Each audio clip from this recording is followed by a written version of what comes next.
Comment prier et prier efficacement? L'intensité est inutile si elle n'est pas efficace. La composante efficace précède la composante intense. La prière efficace est préférable. Il est inutile de prier avec ferveur si vous ne priez pas efficacement.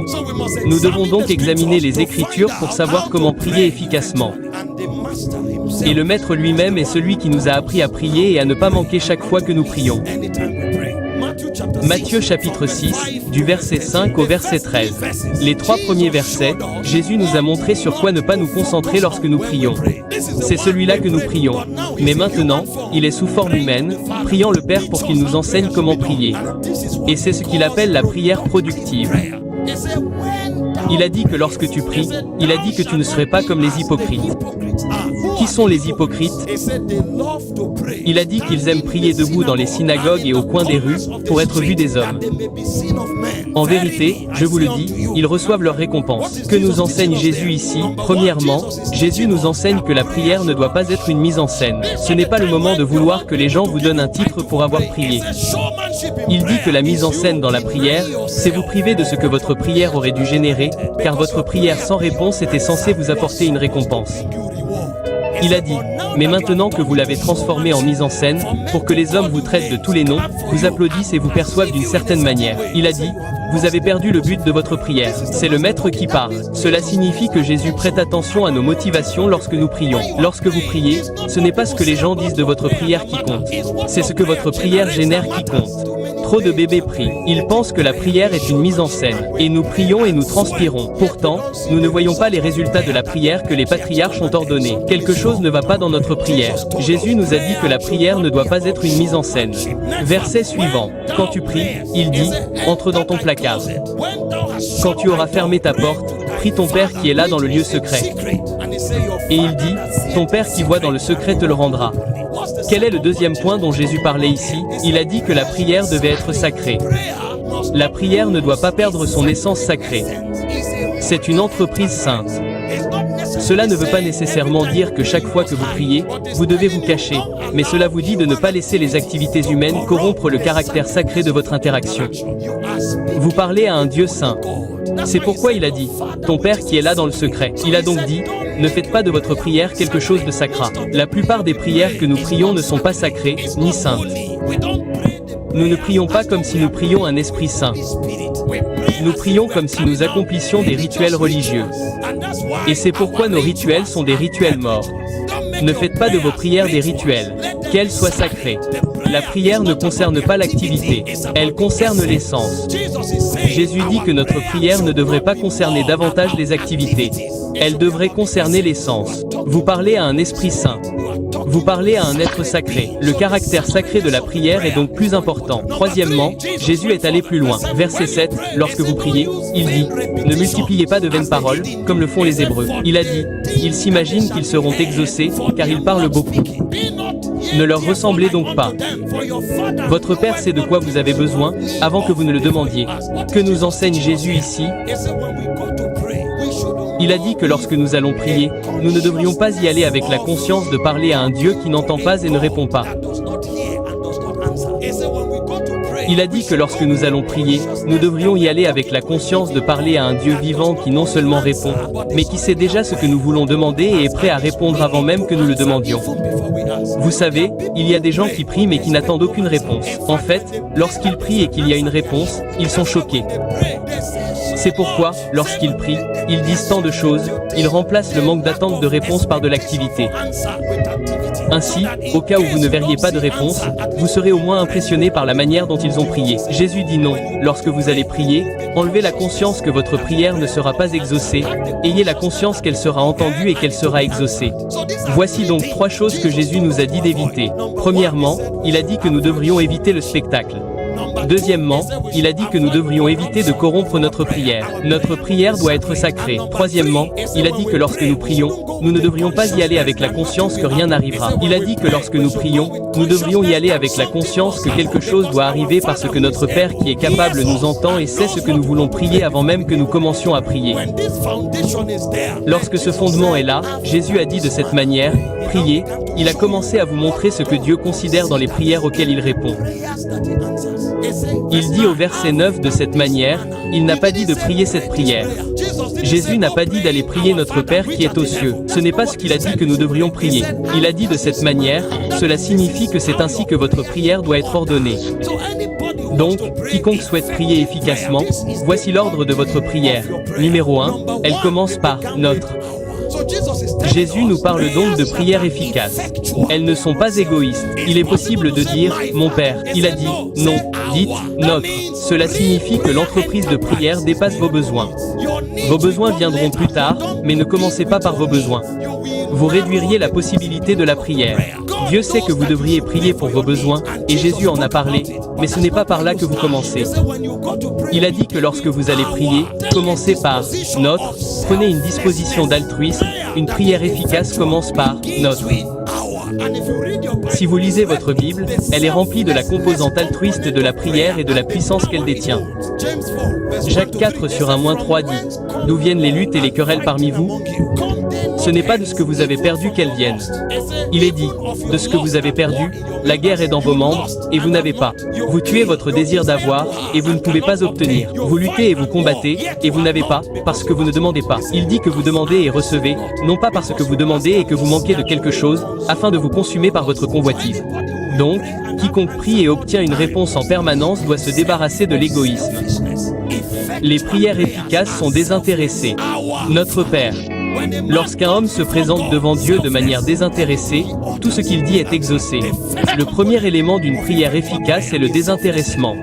Deuxièmement, Jésus a dit « Père, notre Père ». Cela signifie que la prière est une relation. Vous ne venez pas à Dieu avec une liste de courses. « Seigneur, fais ceci, fais cela, comme si vous étiez venu pour ordonner à votre fils de subvenir à vos besoins. On dit que lorsque vous voulez être efficace et efficient dans la prière, venez avec l'intention de construire une relation. C'est pourquoi vous vous approchez de lui en tant que Père. Cela signifie qu'il y a une relation avant qu'il y ait une demande. S'il y a une demande avant une relation, vous avez inversé le protocole. Vous voyez pourquoi vous n'avez pas besoin de dire autant de choses pour ordonner autant, parce que cette chose a un protocole. Notre Père, il y a une relation et la paternité ici parle aussi de la source, que Dieu est la source, parce que le mot Père est pater, nourricier. Donc vous venez construire une relation avec celui qui nourrit. Dans Jean 15 sur 7, Jésus parlait, il a dit que si vous demeurez en moi et que mes paroles demeurent en vous, vous demanderez ce que vous voudrez et cela vous sera accordé. Donc la relation est supérieure à la demande. La relation précède la demande. Et puis numéro 3, il a dit qu'ils sont dans le ciel. Donc il doit y avoir une conscience que lorsque vous allez prier, vous fusionnez dans un royaume supérieur. Donc, dans le lieu de prière, vous n'êtes pas censé surestimer votre crise.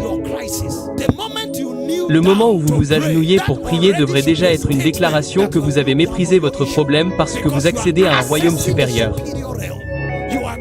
Vous allez dans un royaume qui est supérieur au royaume de votre crise. Ces choses sont liées à la conscience. Si vous allez prier et demander à Dieu de mettre fin à l'insécurité au Nigeria pendant que vous priez, vous devez être conscient que le domaine que vous consultez est capable et que devant ce domaine, l'insécurité n'est rien. Si vous n'avez pas cette conscience et que vous allez prier et que pendant que vous priez, vous supposez que ce problème d'insécurité, que pouvons-nous y faire, est tellement d'espoir, il est si grand. Oh, espérons que nous ne mourrons pas tous. Vous avez sapé votre prière. Vous avez eu accès à un royaume supérieur. Il doit donc y avoir la foi dans votre cœur lorsque vous priez. La Bible dit que quiconque s'approche de Dieu doit croire qu'il existe et qu'il est le rémunérateur de ceux qui le cherchent. Hébreux 11 sur 6.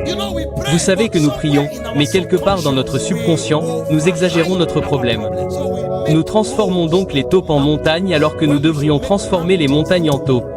C'est pourquoi la prière ne produit aucun résultat. Quelqu'un qui a un cancer va prier. Il ou elle ne sait même pas que quelque chose va arriver parce que dans votre tête, vous avez supposé que le cancer est une condamnation à mort. Alors pourquoi priez-vous? Allez-y et préparez-vous à mourir. Vous êtes allé prier parce que vous savez que le domaine dans lequel vous entrez n'est pas un problème.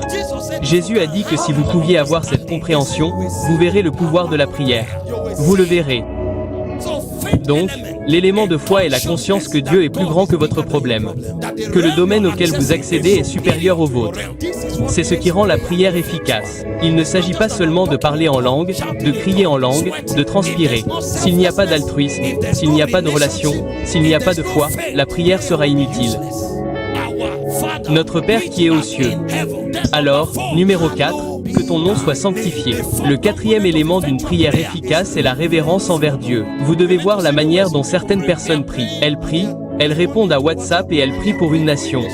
Ce qu'elles ne peuvent pas faire devant un homme, c'est ce qu'elles font devant Dieu. Allez voir les gens qui ont du pouvoir sur l'autel. Voyez la manière dont ils prient. Voyez, certains d'entre eux s'allongent. Ils ne peuvent même pas lever les yeux. Leur révérence est plus forte qu'ils ne parlent. Ce sont les choses qui ont du pouvoir dans le ciel. Allez voir ceux qui font trembler les montagnes. Ils tremblent devant Dieu. Si votre prière ne vous a pas appris à révérer Dieu, vous ne l'avez jamais rencontré. Allez lire votre Bible. Vous n'avez jamais trouvé un homme qui ait rencontré Dieu debout. Au moment où ils l'ont vu, ils sont tombés sur leur face. Ézéchiel l'a vu, il est tombé sur sa face. Daniel l'a vu, il est tombé sur sa face. Personne ne l'a vu debout. Quand Jean l'a vu, il est tombé sur sa face. Même les 24 anciens qui ont été au ciel pour le mémorial du temps, ils sont tombés sur leur face. Nous sommes les seuls à prier en mettant nos mains dans nos poches comme si nous parlions à nos collègues. Dans cette nation, les choses doivent changer. Nous prenons autorité. Et les anges nous regardent. Savez-vous à qui vous parlez? Je ne vous donne pas de règles, mais vous connaissez la disposition de la révérence, car lorsque vous parlez à un être humain que vous respectez, il y a une manière dont vous vous tenez. Combien plus Dieu, certains d'entre vous, si vous vous présentez devant un gouverneur, ne sauraient même pas comment vous tenir, vous vous courberez littéralement comme un poisson. Mais lorsque vous vous présentez devant le Seigneur, vous sirotez du thé, vous répondez à des discussions en ligne, vous vérifiez des choses en ligne. Oui, Seigneur. Vous prierez pendant 90 ans avant qu'un seul mot de votre prière n'atteigne le ciel. Que ton nom soit sanctifié. Si nous prions des prières qui changent les choses dans l'esprit, nous devons prier de cette manière. Il a dit de cette manière, priez, il n'a pas dit allez prier notre Père qui est aux cieux. Il a dit non. Lorsque vous priez, venez avec altruisme, c'est ce que signifie notre relation avec le Père qui est au ciel, la foi d'un royaume supérieur. Que ton nom soit sanctifié, la révérence. Et puis numéro 5, que ton règne vienne, que ta volonté soit faite sur la terre. Cela signifie que son programme est supérieur au vôtre. Ne vous présentez pas devant lui comme un garçon qui veut ordonner de venir et de répondre à tous vos caprices et lubies. Seigneur, j'ai besoin de pain, j'ai besoin de nourriture, j'ai besoin de santé. À qui parlez-vous? Que ton règne vienne. Que ta volonté soit faite sur la terre. Priez pour l'Église pendant un mois et voyez ce qui vous arrivera. Tout ce que vous avez demandé à Dieu vous sera accordé gratuitement.